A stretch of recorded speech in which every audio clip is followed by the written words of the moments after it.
और ठाकुर जी के सामने बड़े बड़े कढ़ाई रखी। तो उस दिन पुजारी जी से गलती ये हो गई कि सामने मिठाई रखवे की जगह, खीर रखवे की जगह उनने कड़ी रख दी।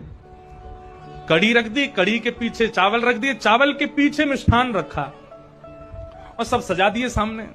और सजा करके रसोई घर की किवाड़ लगा के 45 मिनट का भोग लगता है। 45 मिनट के लिए पुजारी जी चले गए।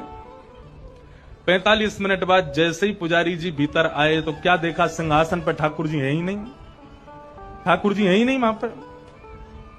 पुजारी जी बोले, अरे भैया ठाकुर जी कहां गए? पूरे मंदिर में हल्ला है, वो सब इकट्ठे है गए, ठाकुर जी कहां चले गए? कोई ने कही, बोले छोटे से ठाकुर जी है सके, इनमें कढ़ाइयन में गिर गए हो छानो।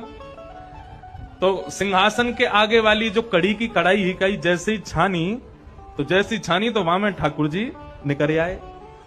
अब तो महाराज पुजारी जी बड़े जोर से हंसे, बोले अरे लाल जी को कड़ी इतनी भाग गई, इतनी बढ़िया लगी कड़ी की, वहां में कूद ही गए।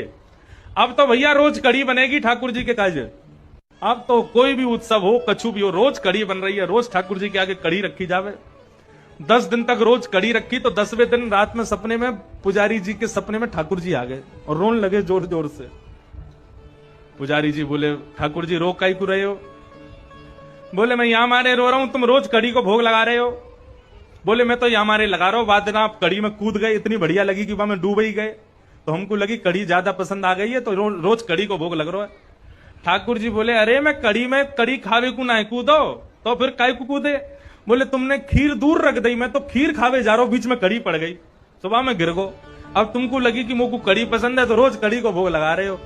भैया मैं तो खीर खावे जा रहा हूं। फिर पुजारी जी ने क्षमा मांगी, अरे हमसे अपराध है गयो। तब से फिर ठाकुर जी को मिठाई आगे रखी जाए, वहां के पीछे नमकीन सामग्री रखी जाए।